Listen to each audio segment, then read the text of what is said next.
जय हिंद दोस्तों, मैं Vikas UGC NET second history paper faculty आप सभी का स्वागत करता हूँ फिलोकन पर। आई होप कि आप सभी अच्छे होंगे और आप सभी की तैयारियां अच्छी चल रही होगी। तो जुड़ जाइए, एक बार क्लास को स्टार्ट करते हैं उसके बाद। और आज जो हमारी क्लास होगी वो यूनिट 6 को लेकर होगी और इसके अंदर हम हमारे जो सूफी और भक्ति मूवमेंट्स हैं उनके बारे में चर्चा करेंगे। तो उससे पहले जिस भी बच्चे ने अभी तक हमारे टेलीग्राम ग्रुप को ज्वाइन नहीं किया उसको ज्वाइन कर लो, व्हाट्सएप ग्रुप को ज्वाइन कर लो, ताकि यूजीसी नेट के रिगार्डिंग जो भी आपकी न्यू अपडेट रहती है आपको मिलती रहे। हमारे इंस्टाग्राम पेज को फॉलो करो, यहाँ पर हमारी छोटी छोटी डिटेल्स आपके लिए पॉइंट टू पॉइंट नजर इफेक्ट रखती है। चंपा हेलो, अंजलि गुड इवनिंग। चंपा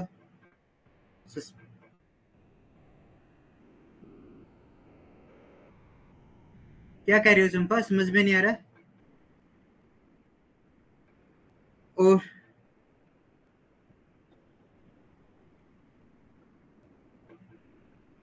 भाई ये तो समझ में नहीं आ रहा तुम लिख क्या रहे हो भाई।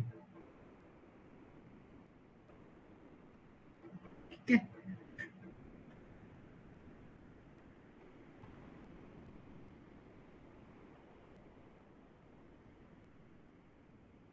अच्छा अच्छा, वो हाथी वाला क्वेश्चन ठीक है, याद करा रहे हो। सुषुप्त के अंदर बिल्कुल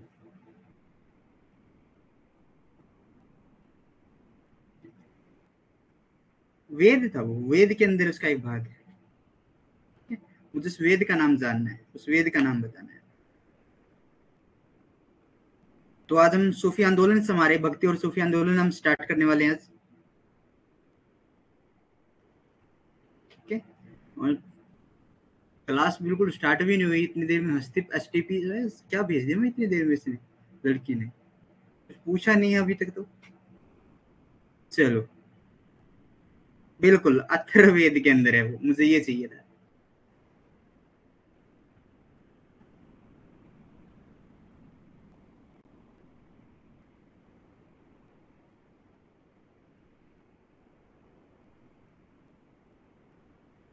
तो चलो स्टार्ट करते हैं। लगभग सभी बच्चे आ चुके होंगे, आ ही गए होंगे ना, हाँ आ गए, काफी। इतने बच्चे आ जाएं तो काफी होते हैं, आ चुके हैं लगभग सभी। तो सूफी और भक्ति आंदोलन आज हमारा मूवमेंट रहेगा, आज का हमारा टॉपिक रहेगा।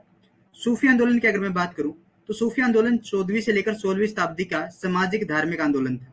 सूफी आंदोलन के प्रतिपादक अपरंपरागत मुस्लिम संत थे, जिन्होंने भारत के वेदांत दर्शन और बौद्ध धर्म का गहरा अध्ययन किया था। वे भारत के विभिन्न धार्मिक पाठों से गुजरे और भारत के एक महान संतों और दृष्टाओं के संपर्क में आए थे। वे भारतीय क्या था भारतीय भारतीय धर्म को बहुत पास से देखा था। उन्होंने क्या देखा था, भारतीय धर्म को पास से देखा था। इसके अतिरिक्त मूल्यों का एहसास करके वो क्या कर सकते थे, मूल्यों का एहसास उन्होंने करते देखा था। तदनुसार उन्होंने इस्लाम धर्म दर्शन का विकास किया, जिसने अंतिम बार सूफी आंदोलन को जन्म दिया था।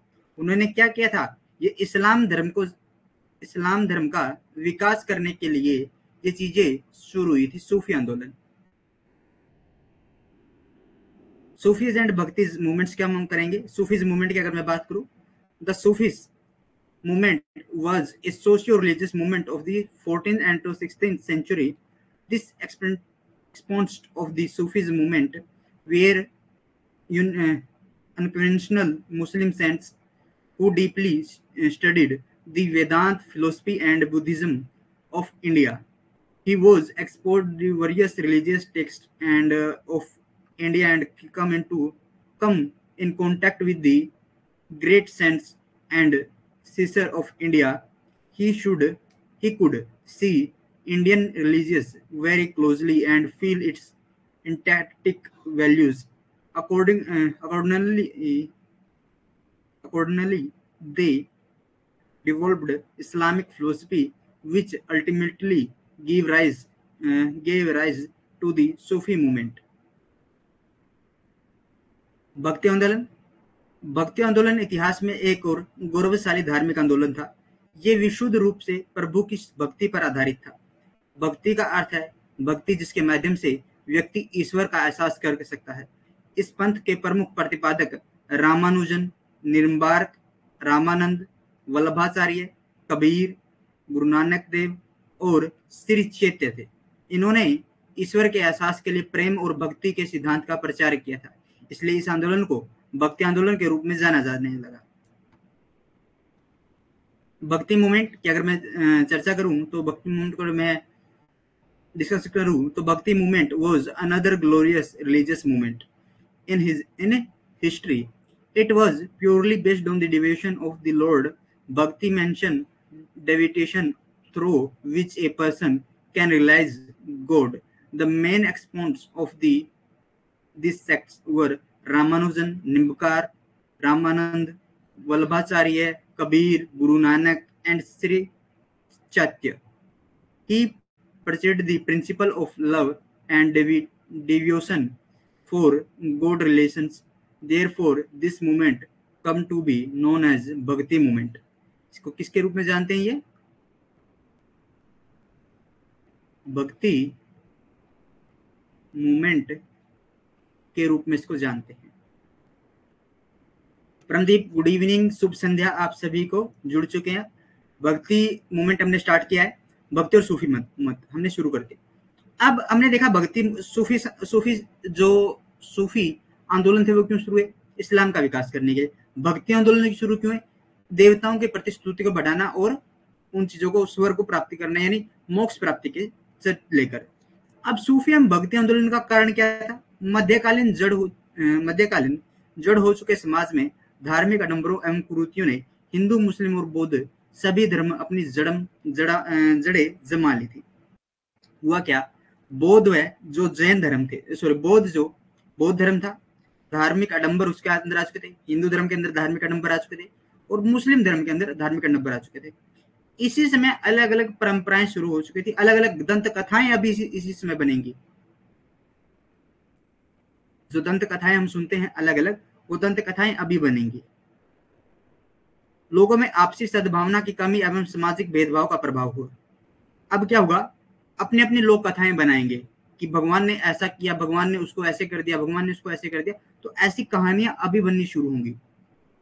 अपने अपने धर्म को श्रेष्ठ दिखाने के लिए अब प्रयास किए जाएंगे और दूसरे धर्म को नीचा दिखाने का काम किया जाएगा। वर्ण एवं जाति व्यवस्था अत्यधिक कठोर हो गई एवं अनेक सामाजिक बुराइयों ने समाज को दूषित कर दिया।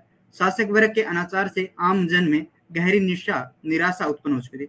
हालांकि इस समय अच्छे काम भी होंगे, जैसे शिक्षा के ऊपर ध्यान दिया जाएगा और जितनी भी समाज के अंदर बुराइयां हैं उनके ऊपर कटाक्ष किए जाएंगे। सती प्रथा को ले लो, या फिर आप नर बलि प्रथा को ले लो, या फिर विधवा विवाह प्रथा को ले लो, इनको लेकर अभी कटाक्ष होना शुरू हो जाएगा।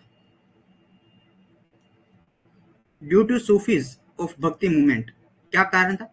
इन this medieval society religious obstructions, वो जड़ हो चुका था, उसके अंदर इविल डेड हो चुका है, उसके अंदर कुछ भी अब रूट्स के अंदर क्या हो गया? रिलीजियस के अंदर, हिंदू और मुस्लिम एंड बुद्धिस्ट के अंदर क्या आ चुका है? स्टेशंस आ चुके हैं, नंबर आ चुके हैं। Lack of Mughal goodwill among people and effect of social discriminations. The word and caste system had become extremely regarded, and many social evils of corrupted the society. The malpractice of the ruling class had created a deep disappointment among the common peoples. अब इसके प्रभाव क्या होंगे? भक्ति के प्रति आस्था का विकास होगा। वेरी गुड, अच्छी बात है। लोग भक्ति करेंगे तो लोग एक को देखकर दूसरा भक्ति करेगा। जैसे मंदिर में हम जाते हैं ना, अभी आप ही को देख लो, आप तैयारी कर रहे हो निरंतर रूप से, अगर आपके साथ वाले का नेट हो जाता है और आपका नहीं होता तो उसको आपने एक बार देख लिया कि ये मंदिर पर जाता है, तो आप भी क्या करोगे? इसके साथ मंदिर ही जाना शुरू कर दोगे। सोचोगे शायद वहां से पॉजिटिविटी आ जाए। पॉजिटिविटी अपने अंदर होती है, नकारात्मक और सकारात्मक दोनों ही आपके अंदर ही वास करते हैं। वो व्यक्ति मंदिर में जाकर चोरी कर लेता है और कोई व्यक्ति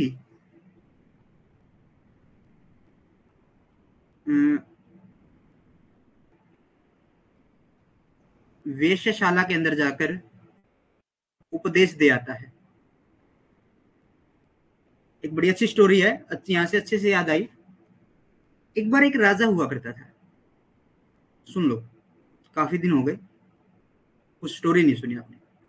एक बार एक राजा हुआ करता था और राजा अपने दरबार अपने राज्य में निकल जाता है भेष बदलकर। वो सोचता है कि मैं प्रजा के बारे में देख कर आऊं। अब व्हाट्सएप तो है नहीं उस समय, ना ही फेसबुक ना ही इंस्टाग्राम की स्टोरी किसी ने डाल दी कि हाँ राजा जी यहाँ पर ये प्रॉब्लम आ रही है, इस मैसेज को आपकी तरफ फैला दो ताकि राजा तक पहुंच सके। ऐसा तो कोई सिस्टम था नहीं। तो उसने भेष बदला और राज्य के अंदर विचरण शुरू कर दिया। जैसे ही राज्य के अंदर वो घूम रहा था तो उसमें हुआ क्या, एक व्यक्ति मृत पड़ा था, बीमार था, मर चुका था, मृत था वो व्यक्ति। राजा बोला कि आइए इसको उठाकर, भाई इसको उठा लेते हैं और इसको इसके घर तक छोड़कर आते हैं। तो आसपास के लोग बोले कि ये बड़ा ही दुष्ट प्राणी है, अधर्मी है। ठीक है, दुष्ट, अधर्मी, पाप, जितने भी अपशब्द होते हैं उसके लिए बोल दिए जाते हैं। हालांकि राजा करता क्या है, राजा उसे अपने कंधे पर उठाता है और उसके घर छोड़कर आता है। तो उसकी पत्नी देखती है और उसको बोलती है कि उसके पति को, जब मरे हुए पति को देखती है तो बोलती है कि मेरा पति इतना भाग्यशाली था, इतना अच्छा इंसान था। उसकी तारीफों में पुल बांधती है, कितना अच्छा इंसान था, जितना अच्छा इंसान कोई था ही नहीं। तो राजा बोला कि आप ऐसा कह रहे हो और समाज में ऐसी बातें चल रही हैं, ऐसा कारण क्या है। तो उसकी पत्नी ने कहा कि मेरे पति हर रोज एक शराब की दुकान पर जाते थे और वहां से एक बोतल लेकर आते थे और उस बोतल को तोड़कर नाली में फेंक देते थे ताकि कोई दूसरा उसे पिए ना। वो हर रोज वेश्याओं के पास जाते थे, उनको पैसे देते थे और बोलते थे कि बहन आज तुम दरवाजा मत खोलना। लोगों ने उसे ऐसा करते हुए देखा था, उसे ठेके से शराब लेते हुए देखा था, उसे वेश्याओं के पास जाते हुए देखा था, लेकिन उसके पीछे का कारण उसने कभी नहीं देखा। जब उसने ये, उसकी पत्नी ने ये बात कही थी कि लोग तुम्हें माफ नहीं करेंगे, वो तुम्हारे बारे में नहीं जानते, लोग तुम्हें गालियां देंगे, लोग तुम्हारे ऊपर कभी विश्वास नहीं करेंगे, तो उस व्यक्ति ने मरने से पहले कहा था कि इस राज्य का मौजूद राजा मुझे कंधा देगा और मेरा अंतिम संस्कार करेगा। यही होता है, वो राजा उसके सम्मान में राजकीय संस्कार उसका करवाता है। तो नकारात्मक और सकारात्मक दोनों ही हमारे अंदर वास करते हैं। ठीक है, तो अच्छे से पढ़िए, निरंतर प्रयास कीजिए, आपको अपनी जो आपका लक्ष्य है वो आपको जरूर प्राप्त होगा। जाति व्यवस्था के बंधनों में स्थिरता आ गई। स्थिरता मतलब रुक चुके थे, स्थिरता जाति बंधन जो थे वो समाप्त, रुकने शुरू हो गए थे। विचार एवं कर्म दोनों स्तरों पर समाज का उपनयन हुआ था।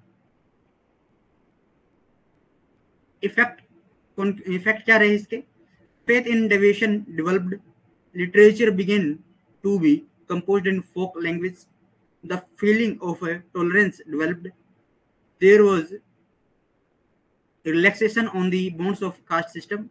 Amazing. Thank you, Anjali. The society upgraded both the at the level of the thought and action. और अपने माइंड के ऊपर ज्यादा बर्डन मत दो। महात्मा बुद्ध की एक बात याद रखो, दुखों का कारण क्या है, इच्छाएं। बड़ा प्रैक्टिकल करके देखा है मैंने इन चीजों को। महात्मा बुद्ध को जितना प्रैक्टिकल मैंने समझा है उतना, हालांकि मैं मानता हूं मैंने उनको अभी तक सिर्फ 1% ही समझ पाया हूं, लेकिन जितना समझा है उसके प्रैक्टिकल देखे मैंने।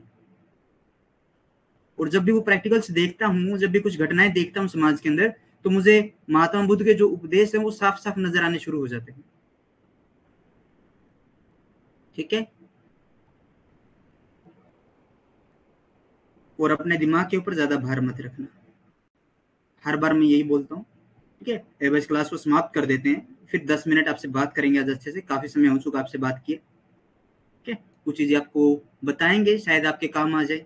समाज की गतिविधियां जो आपके लिए जानकारी रखती है, उन चीजों के बारे में चर्चा करेंगे। चिश्ती सिलसिला, चिश्ती सिलसिला की स्थापना अबू इसक सामी 1940-41। अरे एक मिनट भाई, 1940-41 कैसे हो गया?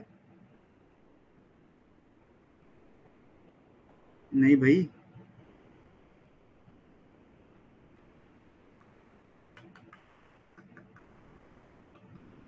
अरे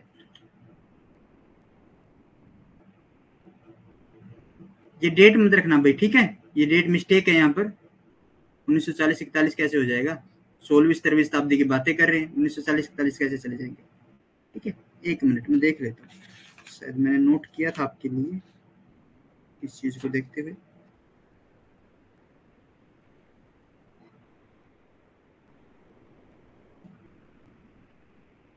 खुरासान में चिश्ती संप्रदाय के प्रथम संत शेख उस्मान के शिष्य थे, शेख मोइनुद्दीन चिश्ती थे।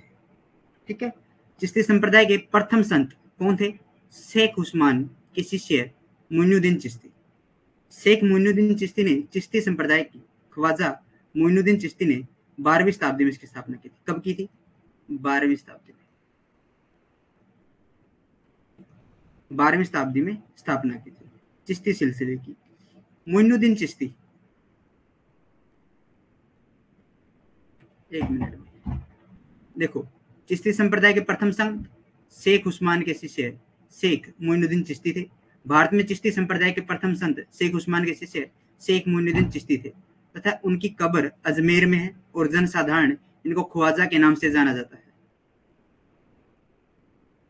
नहीं, 1192 के अंदर तो ये आएंगे, भारत के अंदर आएंगे उसमें, और अलग अलग कथाएं हैं, जैसे सियार उल ओलिया की हम कथाओं के बारे में चर्चा करेंगे, उनके बारे में भी हम चर्चा करेंगे। सियार उल ओलिया ने इनके बारे में क्या कहा है वो भी चर्चा करेंगे। ख्वाजा वेदांत दर्शन व संगीत से काफी प्रभावित थे, हिंदुओं के प्रति दृष्टिकोण रखते थे। कैसे? उदार दृष्टिकोण ये हिंदुओं के प्रति रखते थे।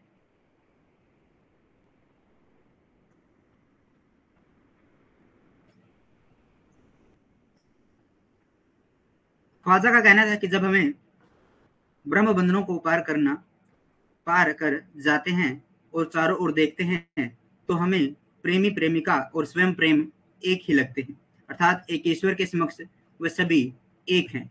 ये ईश्वर के बारे में कह रहे हैं कि जब हम इन बंधनों को पार कर लेते हैं तो हमें ईश्वर और वो यानी स्वयं एक ही लगते हैं, कि ईश्वर मेरे अंदर ही वास कर रहा था। चिश्ती सीरीज फाउंडेड अबुल इसाक समी।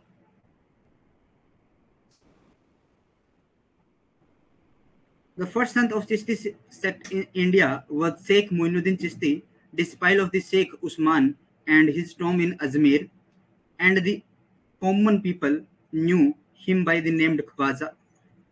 Khwaja was greatly influenced by the Vedanta philosophy and music, had a liberal attitude towards Hindus.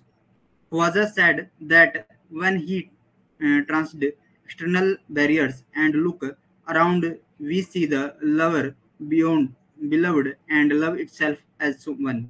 That means they are all one in front of the one God.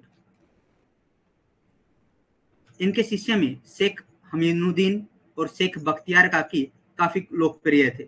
Sheikh हमीनुद्दीन Khwaja ने सुल्तान तारिकिन की उपाधि धारण की थी। शेख हमीनुद्दीन और मुसलमानों के आध्यात्मिक गुण को भी पहचान लेते थे और उनकी कदर करते थे।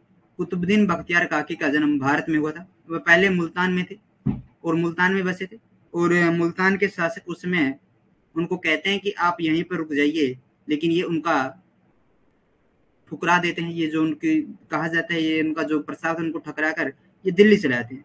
फिर इल्तुतमिश के समय दिल्ली आ गए थे। उन्होंने शेख उल इस्लाम का पद ठुकरा दिया था। बाद में मुइजुद्दीन सुगरा यानी शेख उल इस्लाम से संबंध बिगड़ जाने पर ये अजमेर जाने का फैसला किया था। Sheikh Haminuddin and Sheikh Bakhtiyar Kaki were very popular among these disciples. Sheikh Haminuddin was given a title of Sultan Tarkin by the Khwaja.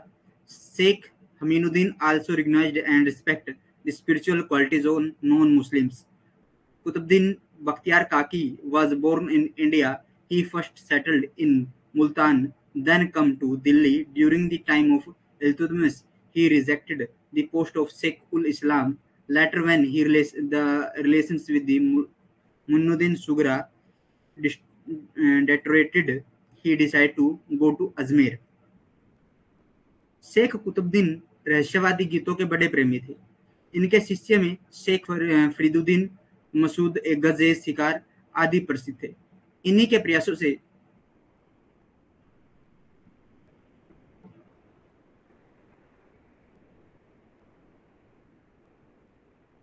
एक मिनट। इसके दो शिष्य कौन है?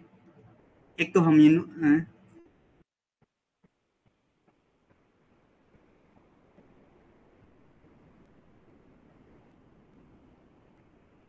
हमीदुद्दीन और शेख बख्तियार काकी। शेख बख्तियार काकी, ये दो शिष्य हैं। इनमें से एक हमीदुद्दीन को ख्वाजा ने सुल्तान तारकेन की उपाधि दी थी। इसे किसकी उपाधि दी थी? तारिकेन की उपाधि से दी थी। बख्तियार काकी है, शेख हमीदुद्दीन और मुसलमानों के आध्यात्मिक गुणों को पहचान लेते थे। जो गैर मुसलमान होते हैं ना, यानी हिंदुओं को, हिंदू हो गए, पर्शियन हो गए, बुद्धिस्ट हो गए, जो भी गैर मुसलमान है, उनके आध्यात्मिक गुणों को भी पहचान लेते थे। क्या कर लेते थे? गैर मुसलमानों के आध्यात्मिक गुणों को पहचान लेते थे। ठीक है, ये क्या हो गया? इनको मुल्तान के शासक ने क्या कहा कि आप मुल्तान रुक जाइए, लेकिन इन्होंने ठुकरा दिया उस पद को। ठुकराने के बाद ये कहाँ गए? दिल्ली आ गए। दिल्ली किसके समय आए? इल्तुतमिश के समय आए। इल्तुतमिश के समय जब आए तो इनके संबंध बिगड़ जाते हैं। किससे? शेख उल इस्लाम के पद का इन्होंने ठुकरा दिया। बाद में माजमुद्दीन, किससे? माजमुद्दीन से संबंध ठीक नहीं थे। संबंध ठीक न होने के कारण कहाँ चले गए? ये चले गए आगरा। अब बताओ, सॉरी, अजमेर जाने की इच्छा बताई थी ना, अजमेर जाने का, अजमेर, अजमेर जाने का फैसला किया। प्रिया, गुड इवनिंग।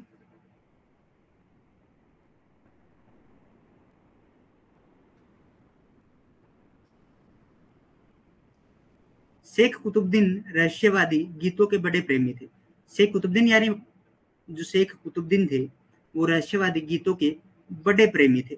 इनके शिष्यों में शेख फरीदुद्दीन मसूद गज ए शिकार अधिक प्रसिद्ध था। इन्हीं के प्रयासों से चिशिया सिलसिला एक अखिल रूप धारण किया था। इनके जन साधारण में शेख फरीद या बाबा फरीद के नाम से भी जाना जाता है। ये गुरु नानक से काफी प्रभावित थे, और इन्हीं के जो शब्द हैं वो किसमें हमें गुरु ग्रंथ साहिब के अंदर देखने को मिलते हैं। सूफी मत, शेख निजामुद्दीन ओलिया शेख फरीद के सर्वाधिक शिष्य थे, सर्वाधिक से प्रिय शिष्य थे। अजोधन में ओलिया शेख फरीद के शिष्य बने थे। शेख निजामुद्दीन ओलिया ने अपने द्वारा शिष्यों के लिए जो अपने द्वार थे वो शिष्यों के लिए खोल दिए थे, और उन्होंने अमीरों तथा सामान्य व्यक्तियों, धनी तथा निर्धनों, निरक्षरों, शहरियों और देहातियों, सैनिकों तथा योद्धाओं, स्वतंत्र व्यक्तियों तथा गुलामों को अंगीकार कर लिया था। निजामुद्दीन ओलिया ने दिल्ली के 7 सुल्तानों के राज्यकाल देखे थे। Sheikh Qutbuddin was a great lover of mystical song. Sheikh Fakhruddin Masood Gaz-e-Sikar is more famous among these disciples due to the effort of the Chishya series took a universal form. He was known among the common people as Sheikh Farid, Baba Farid. He was greatly influenced by Guru Nanak. Sufism. Sheikh Nizamuddin Aulia was the greatest disciple of Sheikh Farid. Aulia became the disciple of Sheikh Farid in Azodan. Sheikh Nizamuddin Aulia opened his door to disciple and accept rich and common people, rich and poor, illiterate, urban and rural, soldiers and warriors, free, freemen and slaves. Nizamuddin Aulia witnessed the reason of seven witnessed the reason of 7 sultans of Delhi. सूफी क्या होता है? Sufism होता है, सूफी होता है साफ, यानी ऊन से बने हुए कपड़े पहनने वाला, ऊनी वस्त्र पहनने वाला। ठीक है, सूफी शब्द उन्हीं से लेकर, सूफी शब्द का जो अर्थ है वो उन्हीं वस्त्र पहनने वाले से लेकर बने। साफ सफेद वस्त्र पहनने वाला, तो ऊन या ऊन के बने हुए वस्त्र पहनने वाला। ठीक है, पूछा जाता है कई बार। गयासुद्दीन तुगलक से इनकी नहीं, अरे, इनके संबंध गयासुद्दीन तुगलक के साथ अच्छे नहीं थे। इस शासक ने 53 उलेमाओं को अदालत में मुकदमा चलाया था कि वह वर्जित संगीत गोष्ठियों में भाग लेते थे, परंतु शेख बरी हो गए थे। हमने बात की थी निजामुद्दीन औलिया ने, निजामुद्दीन औलिया से मिलने की बात करेंगे।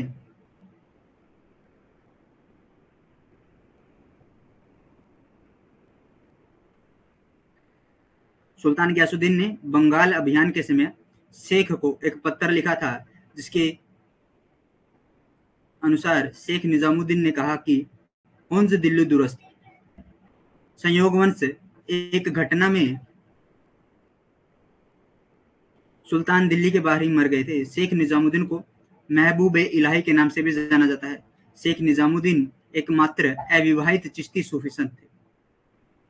घबराइए मत, एक बार हम इनको दोबारा करेंगे। अभी तो सिर्फ हम आपको बैकग्राउंड इनका समझा रहे हैं। ठीक है, ये सिर्फ एक बैकग्राउंड है। उसके बाद आपकी क्लास जब शुरू होगी, स्टार्ट होगी, हम एक बार इनको कर लेते हैं। उसके बाद हम इनके जो संतों को पढ़ेंगे, तब इस संत आपको समझ में आ जाएंगे। ठीक है।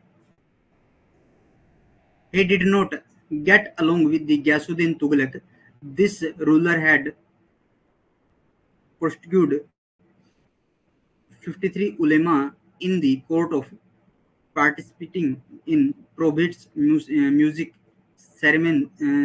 seminars, but the Sheikh was acquitted. Sultan Ghiyasuddin had written a letter to Sheikh during to the Bengal campaign, in response to which Sheikh Nizamuddin said that Hunz Dilli Durasto, Hunz Dilli is far away, and Dilli abhi dur hai.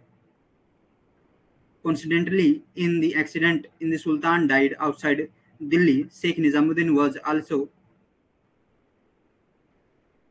known as Mehboob Ilahi. Sheikh Nizamuddin was the only unmarried Chishti Sufi saint.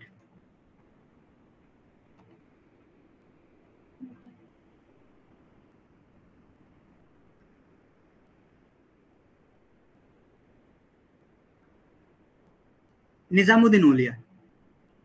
Nizamuddin औलिया के बाद शेख निजामुद्दीन चिराग और सलीम चिश्ती ही प्रसिद्ध चिश्ती संतों में हुए थे।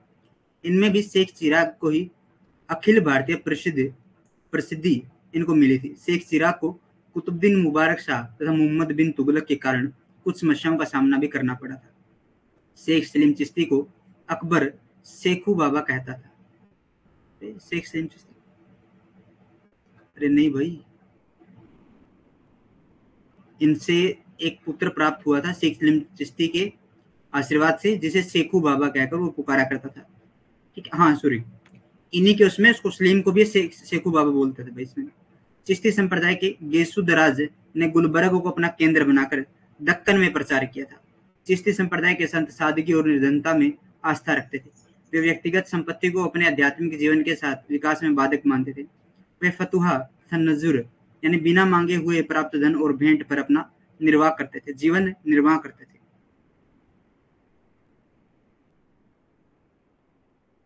कहा जाता है कि शेख फरीद गज शिकार भूखे मरते थे, पर किसी से भोजन व धन नहीं मांगते थे। चिश्ती सूफी संत निम्न इच्छाओं के दमन के लिए उपवास किया करते थे।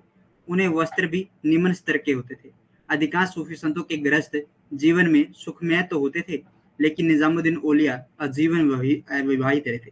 आपसे पूछेगा कि एक ऐसे सूफी संत का नाम बताइए जो आजीवन अविवाहित रहा था, तो वो थे निजामुद्दीन औलिया। It is said that Sheikh Farid used to die of hunger while hunting, but did not ask for food or money from anyone.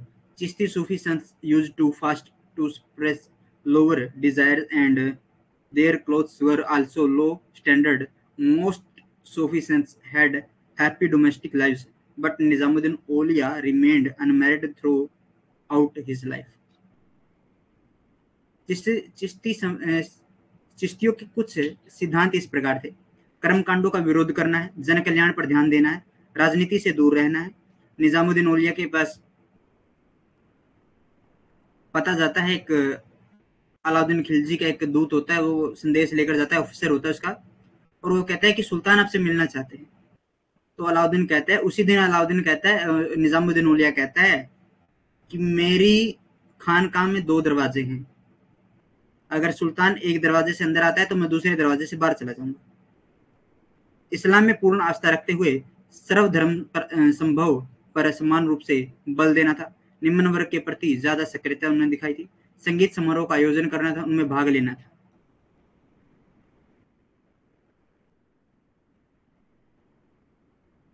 सुहर्दी सिलसिला, देखो चिश्ती सिलसिला हमारा हो गया, अब हमें करना है सुहर्दी सिलसिला। सुहर्दी सिलसिला शेख बहाउद्दीन अब्दुल वहीद अबू नजीब के रूप में सुहर्दी की स्थापना की थी। संस्थापक कौन थे? शेख बहाउद्दीन अब्दुल वजीद अबू नजीब के रूप में। सुदृढ़ संचालन का श्रेय शेख बदरुद्दीन जकारिया को जाता है। सुहर्दी सिलसिला सल्तनत काल का प्रधान संप्रदाय था। वह एक खुरासानी क्या थे? खुरासान से संबंधित थे। शेख साहबुद्दीन सुहर्दी के शिष्य थे, जिन्होंने बगदाद में इस सिलसिले की शुरुआत की थी। शेख साहबुद्दीन सुहर्दी के आदेश से शेख बहाउद्दीन जकारिया भारत आए थे। मुल्तान और सिंध को अपना गतिविधि का केंद्र बनाया था। अतः उन्होंने मुल्तान में जिस खानकाह की स्थापना की थी, उसकी गिनती में भारत में स्थापित आरंभिक खानकाहों में होती थी। उस समय दिल्ली का सुल्तान इल्तुतमिश था, पर मुल्तान पर उसके दुश्मन कुबाचा का आधिपत्य था। शेख बहाउद्दीन जकरिया खुलेआम कुबाचा का प्रशासन की आलोचना करता था। उसने कहा था कि आप यहाँ पर रुक जाइए, लेकिन फिर भी यहाँ पर नहीं रुके थे। ठीक है। सुहर्दी सीरीज फाउंडर सुहर्दीज शेख बहाउद्दीन जे अब्दुल वहीद अबू निजब के रूप में इसने स्थापना की थी। Credit for strong governance Sheikh Barahuddin Zakariya. Suhrawardi सिलसिला was the main sect of the Sultanate period. He was a Khurasani and a disciple of Sheikh Sahabuddin Suhardi, who started the order in Baghdad. Sheikh Bahauddin Zakaria come to India on the order of Sheikh Sahabuddin Suhardi. He made Multan and Sindh center of his activity. Therefore, the Khanqa he established, the Multan, is counted among in early Khanqahs established in India. At that time, the Sultan of Delhi, Iltutmish, and the Multan was under the control of the enemy Kubacha. Sheikh Bahauddin Zakaria was used to openly criticize Kubacha's administration. Iltutmish तथा मुल्तान के शासक कुबाचा के बीच हुए संघर्ष में शेख ने खुलेआम इल्तुतमिश का पक्ष लिया। कुबाचा के पतन के बाद इल्तुतमिश ने बहाउद्दीन जकारिया को शेख उल इस्लाम की उपाधि विद्वान का खिताब प्रदान किया और अनुदान की व्यवस्था की। समकालीन चिश्ती संतों में विपरीत उन्होंने व्यवहारिक नीति अपनाई और काफी संपत्ति में इकट्ठा की। उन्हें राज्य का संरक्षण स्वीकार किया और शासक वर्ग से अपने संबंध बनाए रखा। बाद में इस संप्रदाय से कोई स्वतंत्र शासकों का शाखाओं का जन्म हुआ। इनमें से कुछ बेसर यानी अवध संप्रदाय भी कहलाए थे। इसके बाद क्या होगा? कुछ संप्रदाय जन्मे इस शाखा से। क्या हुआ? अलग अलग संप्रदाय अब इससे जन्मे शुरू हुए। एक था बेसर, क्या कहलाइए? बेसर कहलाए। बेसर बीच के कहा जाता है जो संप्रदाय पैदा हुए उनको अवध संप्रदाय। क्या अवैध क्या कहा जाता है? अवैध संप्रदाय उनको कहा जाता है जो सुहर्दी सिलसिले से जन्मी थी।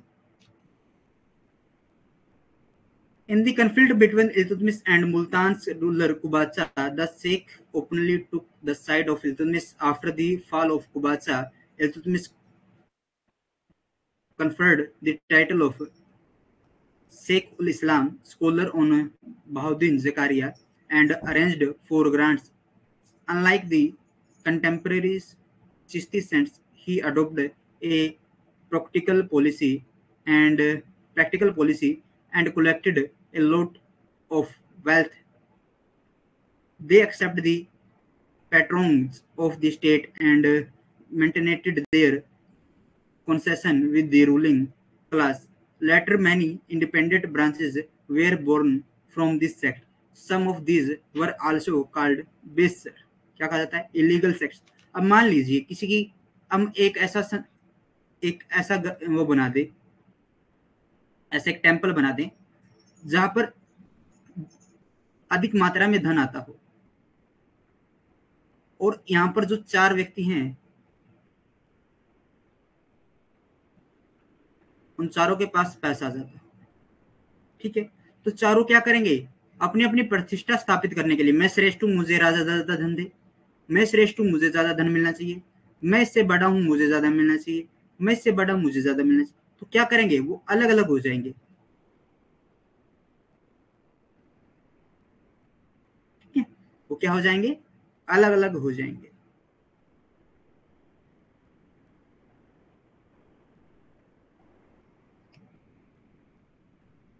शेख साहबुद्दीन सुहर्दी ने शेख बहाउद्दीन जकारिया के अलावा कई अन्य खलीफाओं यानी प्रमुख शिष्यों को सुहर्दी सिलसिले के प्रचार प्रसार के लिए भारत भेजा था.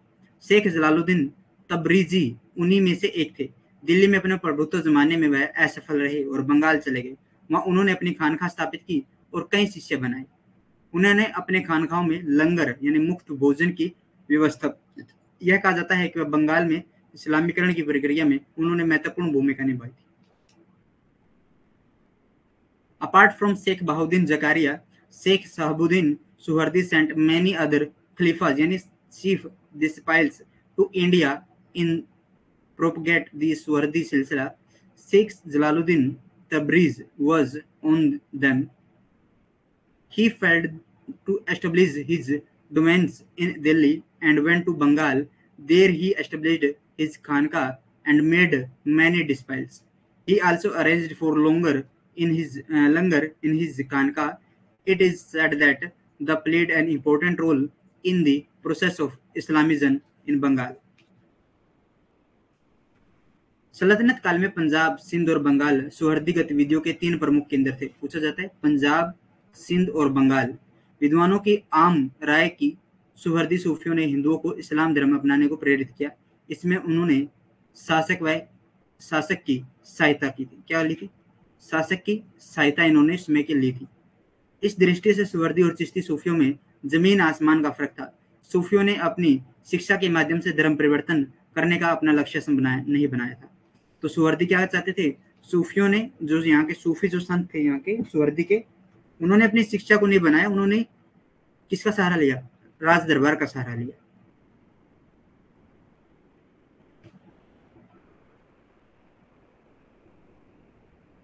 Punjab, Sindh and Bengal were the 3 major centers of Suhardi's activity during the Sultanate period. The general opinion of scholars that Suhardi Sufis inspired Hindus to adopt Islam. In this, they got the help of the ruler. From this point of view, there was a world difference between Suhardis and Chishtis Sufis. Qadri सिलसिला, चिश्ती सिलसिला हमने कर लिया, सुहर्दी हमने कर लिया. अब हम कर रहे हैं कादरी सिलसिला. कादरी सिलसिला स्थापना बगदाद के शेख अब्दुल कादरी जिल्लानी ने की थी. कादरी, आप पूछ रहे थे कि कादरी कादरी कौन है कल क्लास के अंदर परसों. ठीक है, तो अब कादरी सिलसिले की अब हम बस बात कर रहे हैं. नियामत और नसीरुद्दीन महमूद जिलानी. संप्रदाय की स्थापना बगदाद के शेख अब्दुल कादरी जिलानी ने 12वीं सदी में की थी. भारत में संप्रदाय के पहले संत नियामत और नसीरुद्दीन महमूद जिलानी थे. शेख अब्दुल जाकिर फतेहपुर सीकरी के दीवान आम में नमाज पढ़ते थे, जिस पर अकबर ने विरोध किया था. तो शेख ने उत्तर दिया कि मेरे बादशाह, यह आपका साम्राज्य नहीं है कि आप आदेश दें. शाहजहां का आदेश थे. शाहजहां के ज्येष्ठ पुत्र दारा शिकोह कादरी सूफी संप्रदाय के अनुयायी बने थे. Voice note clear. 1 मिनट रुक जाओ, देखते हैं क्या हुआ है.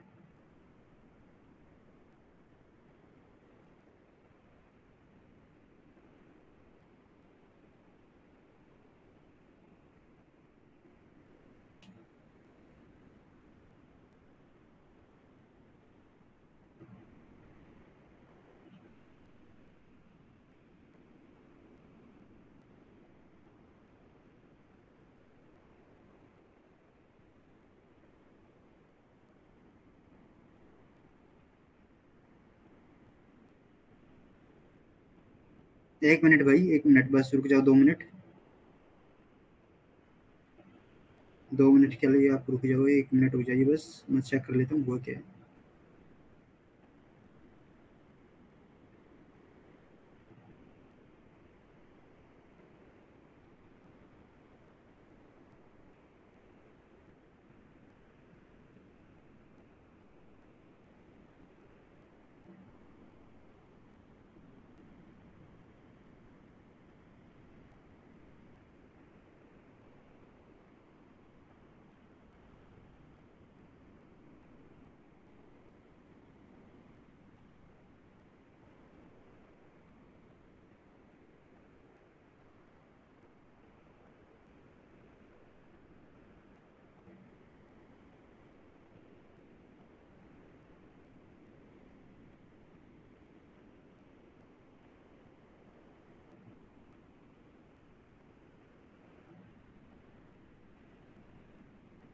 अब जरा कमेंट करना।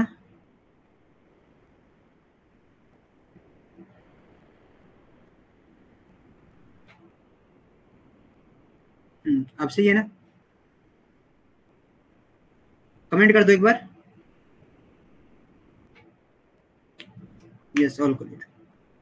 शेख ने उत्तर दिया था कि मेरे बादशाह, ये आपका साम्राज्य नहीं है कि आप यहाँ आदेश दो। तो शाहजहां का जो बड़ा बेटा था दारा शिकोह, वो भी कादरी सूफी संप्रदाय से जुड़ा हुआ था।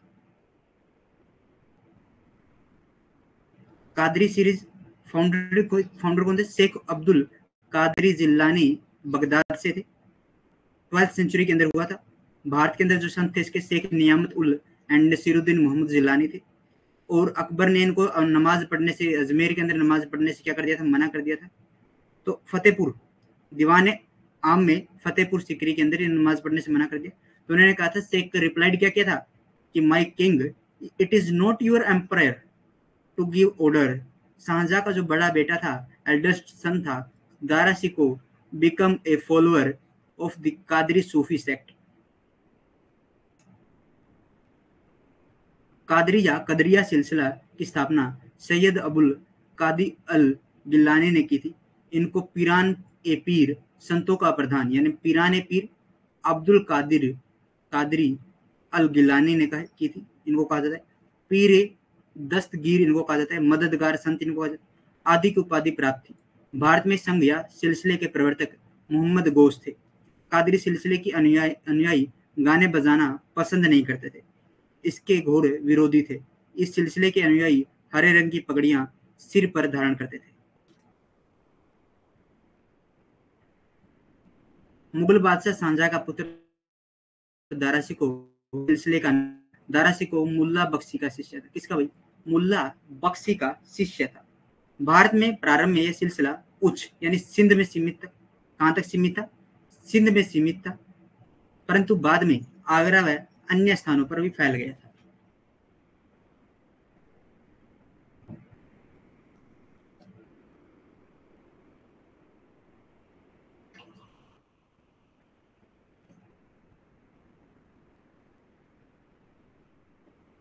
नक्शबंदी संप्रदाय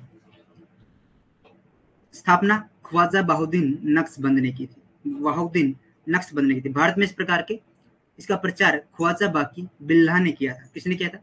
ख्वाजा बाकी बिल्ला ने इसका प्रचार किया था भारत में 1563 से लेकर 1603 तक इनका और रहा था। ये लोग सनातन इस्लाम में आस्था रखते थे और पैगंबर द्वारा प्रतिपादित नियमों का पालन करते थे। यानी जो नियम पैगंबर मोहम्मद ने बनाए हैं उन्हीं का पालन हम करेंगे, ये बात नक्शबंदी सिलसिला कहता था। प्रचार प्रसार शेख अहमद सरहिंदी मुजाहिद अर्थात इस्लाम के नवाजुद्दीन नव जीवनदाता या सुधारक के रूप में प्रसिद्ध थे। जो शेख का जो प्रचार प्रसार इन्होंने किया था वो थे शेख अहमद सरहिंदी, और इनको नवजीवन दाता सुधारक के रूप में यानी इस्लाम के नवजीवन दाता सुधारक के रूप में ख्वाजा के जाने जाता था। ख्वाजा मीर ने दर्द नक्शबंदी संप्रदाय की अंत में विख्यात संत थे। ख्वाजा मीर क्या थे? जो ये नक्शबंदी सिलसिला था इसके अंतिम विख्यात संत थे। उन्होंने अपने अलग मत इल्म इलाही मुहम्मदी चलाया था। जो मीर थे उन्होंने कौन सा चलाया था? इल्म इलाही मुहम्मदी चलाया था और संप्रदाय के प्रचार प्रसार के लिए बहुत कार्य किए थे। इससे संबंधित तरह तरह के नक्शे बनाकर उसमें रंग भरते थे। औरंगजेब शेख अहमद सरहिंदी के पुत्र शेख मासूम का शिष्य था। औरंगजेब शेख अहमद सरहिंदी का शिष्य का पुत्र जो था शेख मासूम का ये शिष्य था। वंशावली नक्शबंदी बंदियां भारत, बांग्लादेश, पाकिस्तान, चीन, मध्य एशिया, गणराज्य एवं मलेशिया में पाए जाने वाली मुस्लिम सूफियों की रूढ़िवादी बिरादरी है। ये बिरादरी अपनी वंशावली को पहले खलीफा अबू बकर से जोड़ती है।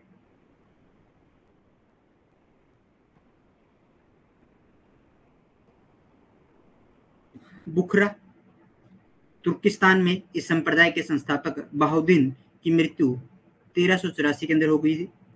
अननक्शबंद कहा जाता है क्योंकि मान्यता है कि अनुसार उनके द्वारा निर्धारित अनुष्ठान से दिल पर खुदा की छाप पड़ती थी और इसलिए उनके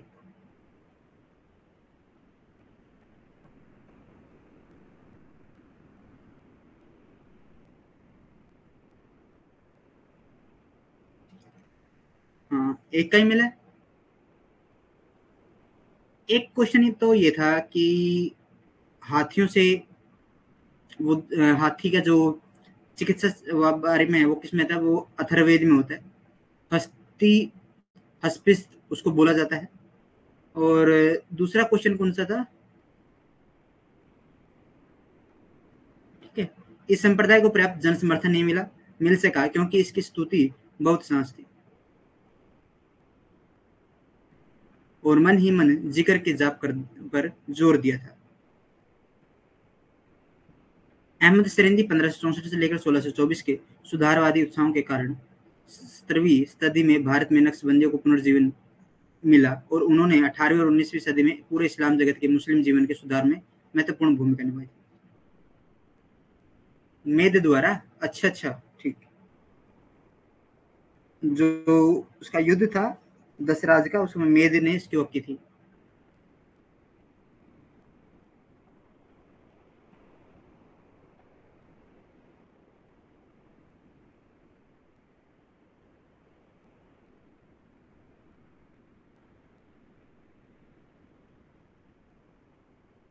शासक नहीं है वो, 1398 के अंदर संत है वो।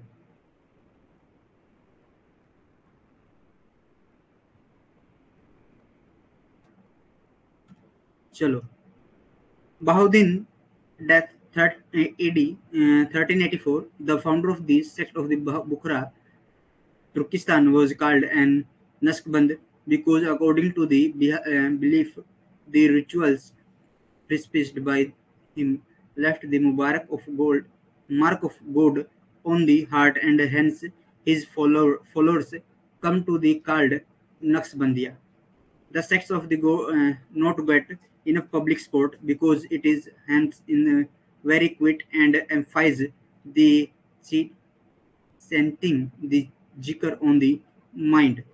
The Naqshbandis were revived in India in the 7th century due to the reformist zeal of Ahmad Sirhindi, and they played an important role in the reform of Muslim life throughout the Islamic world in the 18th and 19th centuries.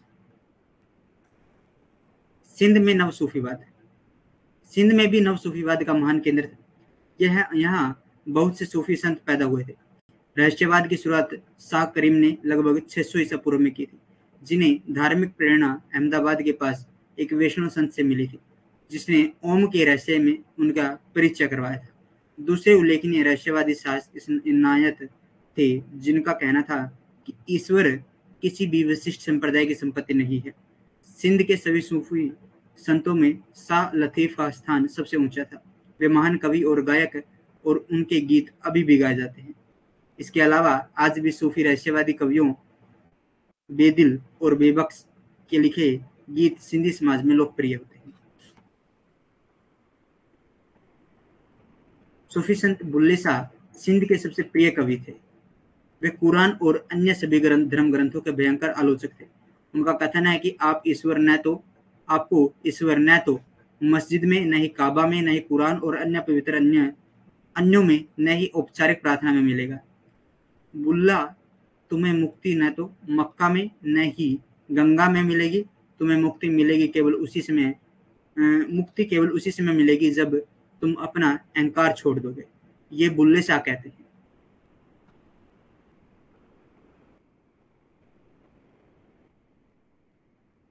अब सूफी जो आंदोलन है, उत्पत्ति, सूफी शब्द अलग अलग विद्वानों ने भिन्न भिन्न अर्थों में प्रयोग किया है। सूफी शब्द जैसे सफ, सब शब्द का अर्थ है उन्नी वस्त्र धारण करने वाले। सफा शब्द का अर्थ आचार विचार से पवित्र व्यक्ति। एक मत या भी एक मदीना में मोहम्मद साहब द्वारा बनवाई गई मस्जिद के बाहर सफा नामक पहाड़ी पर जिन व्यक्तियों ने शरण ली थी, खुद खुदा की आराधना में लीन रहे, वो सूफी कहलाए थे। ये कह रहा है कि मदीना के अंदर एक पहाड़ी है, मोहम्मद साहब ने जिस पहाड़ी के ऊपर उन्होंने मस्जिद के बाहर सफा नामक पहाड़ी पर क्या किया, व्यक्तियों ने शरण ली थी और वहां पर खुदा की आराधना की थी। तो वहीं पर क्या हो गया, उन्होंने अल्लाह को प्राप्त किया और वो सूफी कहलाए।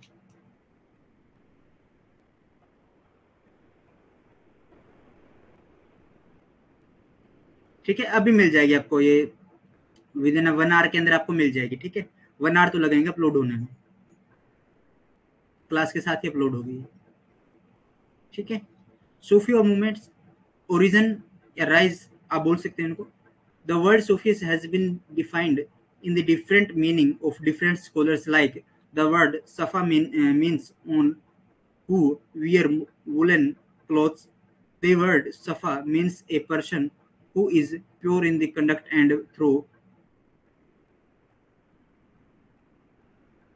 There is also opinion that those people who took refuge on the hill named Safa. देखो भाई, ये सिलसिले हैं, ये थोड़ा सा आपको ऐसे ही लगेंगे अजीब व गरीब से, क्योंकि हम इनको रीड नहीं करते। ठीक है, दिमाग के ऊपर ज्यादा बर्डन नहीं देना है। एमसीक्यू की प्रैक्टिस जब करवाऊंगा तब इनको अच्छे से क्लियर कर दूंगा मैं, एक एक सिलसिले को लेकर। और भी ज्यादा मैं कोशिश करूंगा डीप में आपको ले जाने के लिए, डेप्थ में, और संतों से मैं क्वेश्चन बनाने की कोशिश करूंगा कि संतों से जो क्वेश्चन आए हुए हैं उनको आपको कराऊंगा।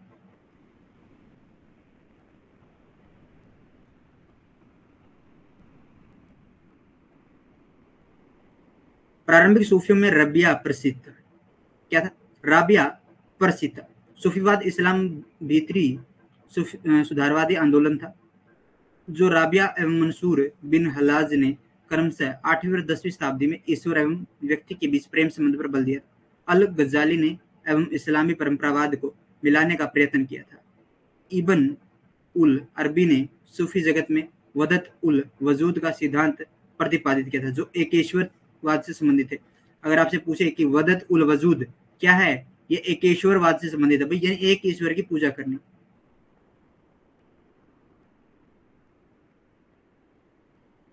भारत में सूफीवाद क्या है, भारत में सूफीवाद का अब आगमन देखेंगे, उदय देखेंगे।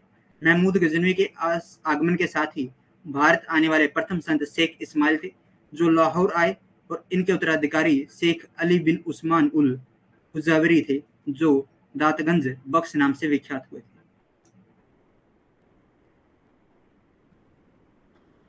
शेख अली बिन उस्मान उल हुजविरी, इन्हें सूफी मत से संबंधित प्रसिद्ध रचना कुशफल मजूब का लेखन किया था। ये चीजें ध्यान में रखना भाई, ये कुशफल उस मजूब जो है इनकी रचना है। और ख्वाजा मोइनुद्दीन चिश्ती 1192 ईस्वी में सिहाबुद्दीन मोहम्मद गोरी के साथ भारत आए थे।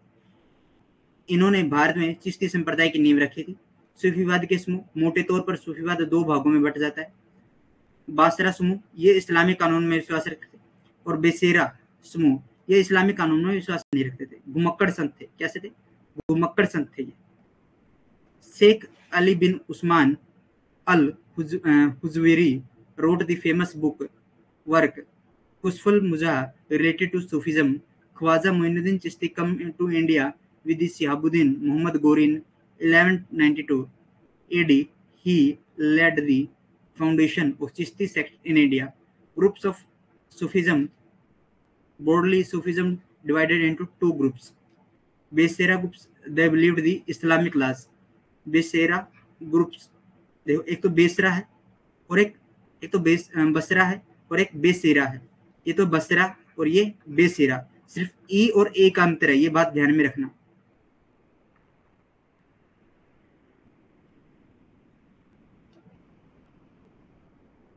जैसे हम चिंता और चिता लिखते हैं ना, थोड़ा ही अंतर है। और चिता, जो चिंता है, ये चिंता, जो चिंता होती है ना, चिता के समान होती है।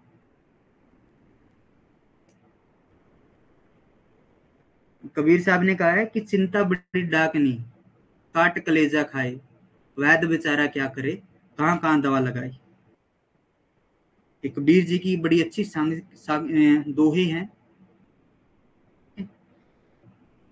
सूफीवाद का दर्शन, सूफीवाद ने इस्लामिक कट्टरपन को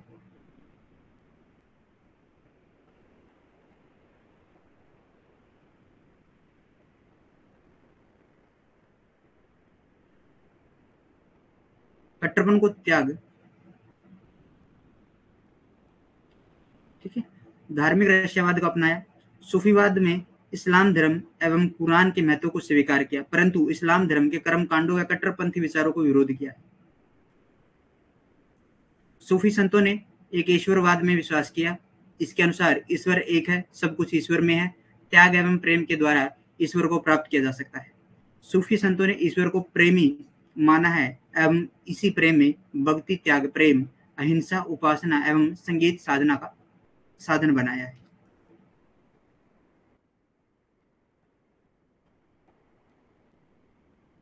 सूफी उपासना पद्धति, सूफी संतों की उपासना को जियारत कहा गया है। जियारत में सूफी संत दरगाह पर नाच एवं संगीत के माध्यम से अपनी प्रेम एवं भक्ति को प्रस्तुत करते थे। विशेष रूप से कवाली, जिक्रा एवं समा के द्वारा उपासना करते थे। समा यानी संगीत सभाएं, समा क्या होती है? संगीत सभाएं होती है प्रकार की। कोल, कवाली से पहले एवं अंत की कहावत होती है, की शुरुआत अमीर खुसरो ने की थी। Sufis worship. The worship of Sufis saint has been called ziyarat. In ziyarat, Sufi saint used to present their love and devotion through dance and music at the dargah. He specially used to worship through qawwali, zikr and sama. All was started by Amir Khusro, sang before and after qawwali. एक कहावत जैसे बोले जाते हैं ना, जैसे वो जब हम कोई कवाली सुनते हैं तो वो एक शायरी मुशायरा से वो कहते हैं, उस मुशायरे की, उस कहावत की ये बात कर रहे हैं, कोल की बात कर रहे हैं। देखो अब चिश्ती सिलसिला क्या है, अब आपको अच्छे से समझ में आ जाएगा। भारत में चिश्ती संप्रदाय की स्थापना ख्वाजा मोइनुद्दीन चिश्ती ने की थी। चिश्ती संप्रदाय भारत में ही चला, अफगानिस्तान में शाखा समाप्त हो गई थी। क्लियर? प्रमुख ख्वाजा मोइनुद्दीन चिश्ती थे। कौन थे प्रमुख ख्वाजा? मोइनुद्दीन चिश्ती थे। 1192 ईस्वी में शहाबुद्दीन गोरी की सेना के साथ भारत आए थे। कुछ दिन लाहौर ठहरे और बाद में अजमेर बस गए। यात्रा क्रम अगर मैं देखूं तो ये लाहौर से दिल्ली, दिल्ली से अजमेर चले गए थे। लाहौर में अल हुजूर की खानकाह में रुके थे। लाहौर में किसकी खानकाह में रुके थे? अल हुजवीरी की खानकाह में रुके थे। खानकाह का अर्थ होता है भाई निवास स्थान। दरगाह क्या होती है? दरगाह होती है पूजा स्थल। खानकाह क्या होती है? निवास स्थान। ठीक है। और 1206 में ये कहां पर चले जाते हैं? अजमेर चले जाते हैं। ठीक है। 1206 में स्थायी रूप से अजमेर चले गए थे और वहां पर बस गए थे। इनका जन्म अफगानिस्तान के सिस्तान में हुआ था। मृत्यु अजमेर राजस्थान में हुई थी। खानकाह जो दरगाह अजमेर राजस्थान में थी। खानकाह और दरगाह अजमेर राजस्थान में थी।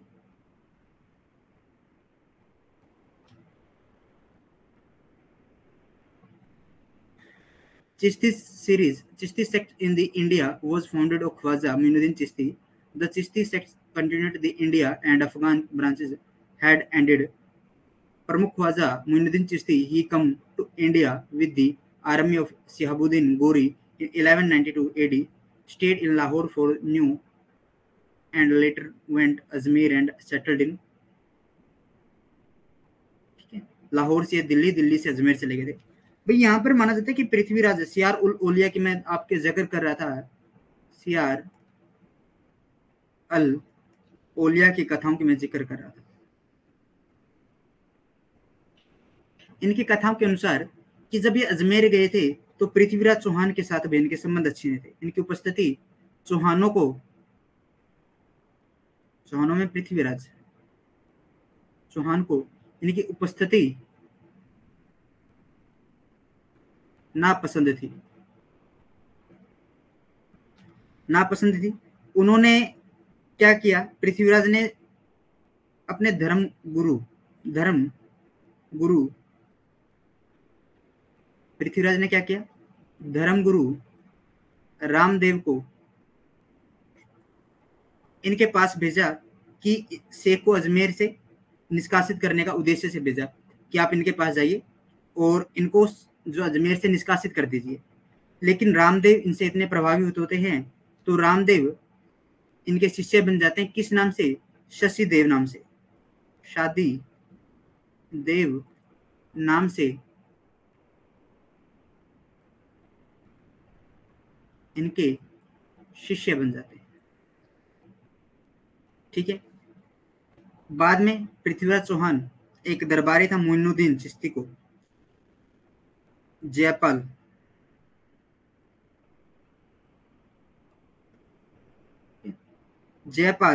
एक योगी था जिसे पृथ्वीराज चौहान ने अपनी जादू विद्या दिखाकर मोइनुद्दीन चिश्ती को हराने के लिए भेजा था, लेकिन वह शेख की आध्यात्मिक शक्ति से हार जाता है। ये क्या होता है, शेख की आध्यात्मिक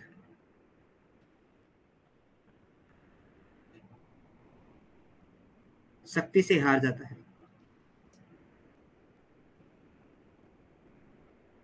1235 में इनकी मृत्यु हो जाती है, 1235-36। ठीक है। 1141 से लेकर 1235-36 पे इनकी मृत्यु हो जाती है अजमेर में ही। 95 वर्ष की आयु थी भाई, 95 वर्ष की आयु में इनकी मृत्यु हो जाती है। और जहां आरा बेगम ने, जो जहां आरा बेगम है,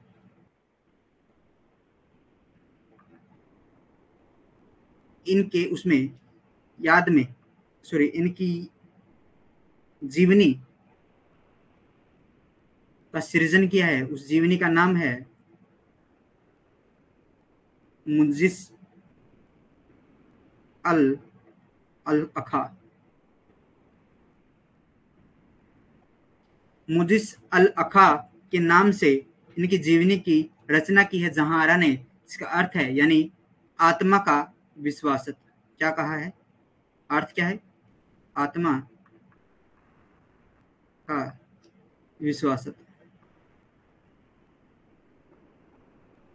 विश्वासत। ठीक है। बाकी करेंगे कल, काफी समय हो चुका है।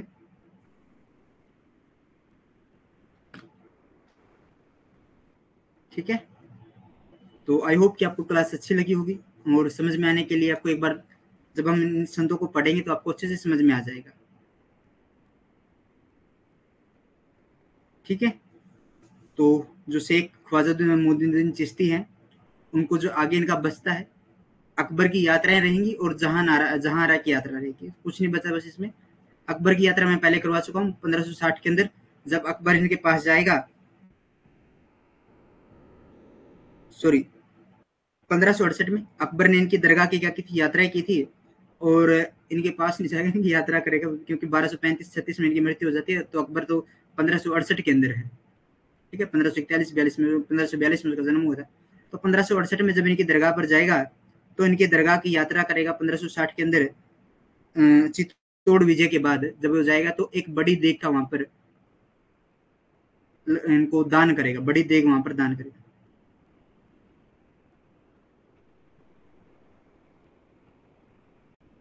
चलो कोई बात नहीं, फिर मिलेंगे एक नए अध्याय के साथ, कुछ नए तथ्यों के साथ। तब तक के लिए जय हिंद, जय भारत।